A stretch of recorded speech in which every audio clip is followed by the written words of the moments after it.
Best case scenario natin. What, ano? Best case scenario. Good morning, everybody. Guys, today is our defense. It is currently 10:50 a.m. Sino pinaka-late? Siyempre, ako. Ano masasabi mo, early bird? First time in a very long time na ako yung nauna sa amin. Yung call time, 8 o'clock. Dumating sila, 10 o'clock. Ano masasabi mo? On the contrary, hindi, actually, 9:30 na rin ako dumating eh. Pero okay na yun. At least di 10, di ba? Ito, paparinig ka, boy, ah. Wala na, tinatamad ako mag-video. Pag nakita nyo itong video na to, guys, ibig sabihin maganda yung resulta ng thesis. If hindi, hindi. So, syempre, dahil di ko naman nagawa ng original video yung nauna, or yung thesis 1, IYKY. IYKYKY. Diba? If you know, you know. Sobrang ba? So, I'll come back to you guys pag nandito na yung ibang member natin.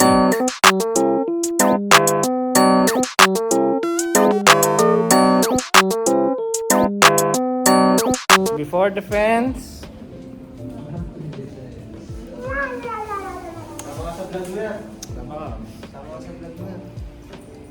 Mga ano, redemption arc. Redemption or oral art? Magsisimula na kami. Wala na kami, guys. Kami.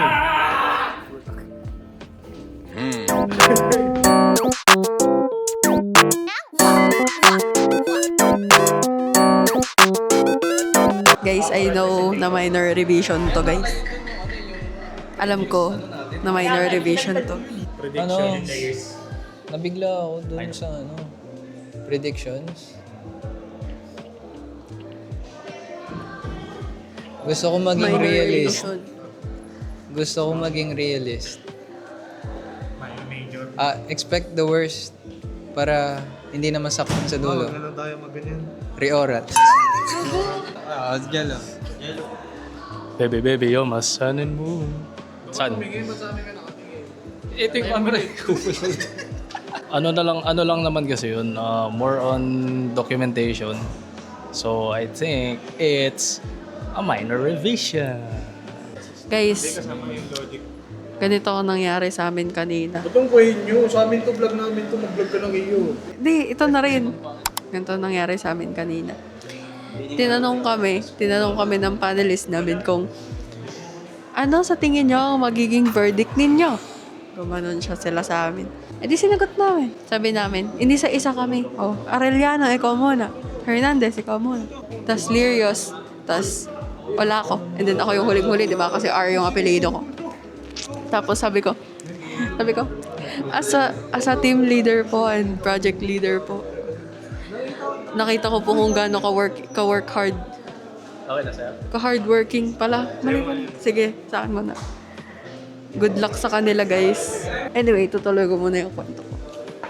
Ang need lang naman talaga i-present is chapter 4 and chapter 5. Tapos demonstration ng prototype. Tapos ang ginawa namin, kasi may mga nabago kami sa chapter 3 since may mga revisions doon. Especially sa network setup namin since hindi na kami nag-simulate sa VirtualBox. So, nabago yun. So, need lang namin siya i-discuss ng onte. Tapos, okay na. To chapter 4 na. Tapos yun, pinapaalam naman namin yun. Paalam si Tati kung pwedeng mag-present kami ng onting chapter 3 and then didiretso na kami sa chapter 4, which is pinayagan naman. Pero yung presentation namin umaabot mga kulang-kulang 30 to 40 minutes yung presentation namin. Oo, pinabalik na sila. Hi guys. Kanina kay Dan? Hey, Danny. Hi guys. Dan, good luck sa inyo. Dan, baka kinakabahan ka, Dan. Huwag kayo kabahan guys ha. Kasi kami kinakabahan din kami. Okay, babalit ko na sa kay Francine yung cam. Bye. Ha? Ayun na. Kami na. Good luck, te. Kamusta, te? Kanina to? Kay Dan. Kinakabahan po, pinalabas kami for deliberation. Sana po, pumasa kami. Pinalabas mo? Oo, pinalabas para sa Pinalabas, te. Kumali ko ba? Pinapalabas pag magde-deliberate na. Ang wish ko po, sana sabay-sabay kami group. Kasi sabay-sabay kami nag-enroll. Sasabihin ko lang, sana makapasa kami kasi deserve ko naman. Tapos na ba sila? Tapos na sila? Wait lang tayo. Ayan, nakakawa sa akin sila. Kamusta? Okay. Anong verdict?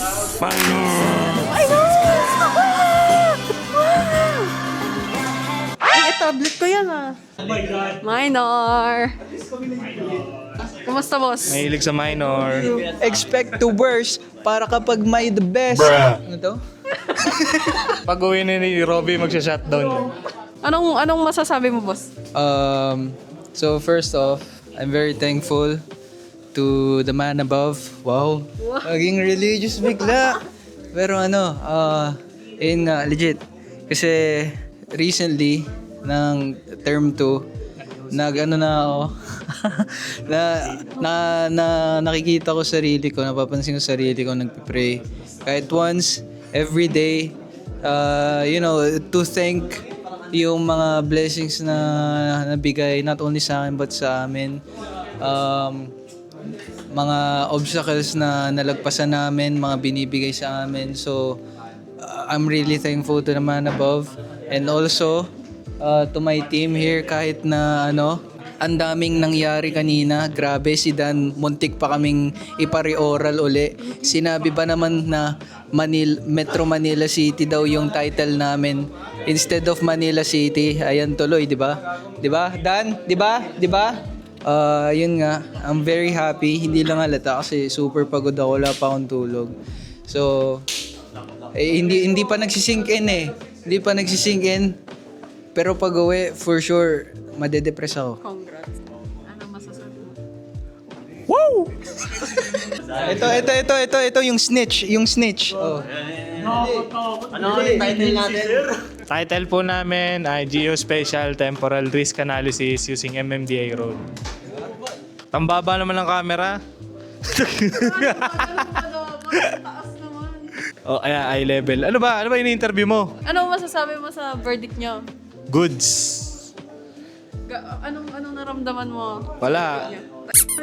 Wala na ako naramdaman. Tinanggap ko na lahat nung di pa kami napasok. Sabi ko, what it is. Buti na lang, ganun.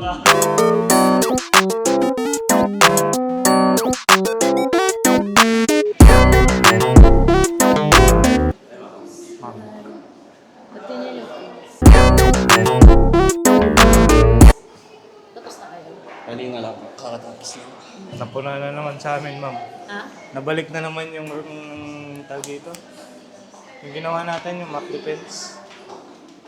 Yung flood defense. Hindi naman mock defense, pero yung ano po natin, napag-meetingan nyo about sa flood defense, kung gaano kataas yung na-mention din doon kanina. Paano ka napunta doon? Eh, wala na yun, di ba?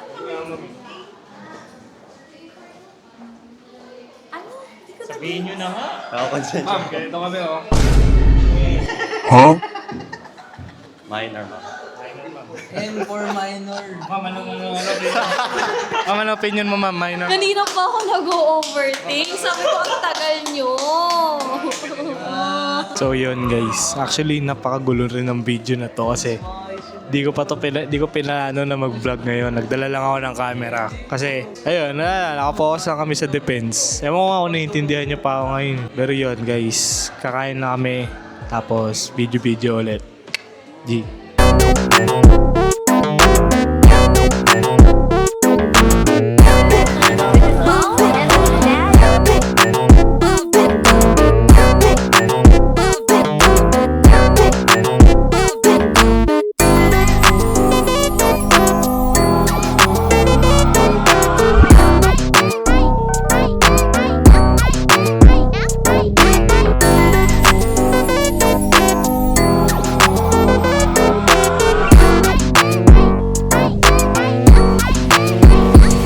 Kamusta na, anong feeling Dan na pumasa yung thesis?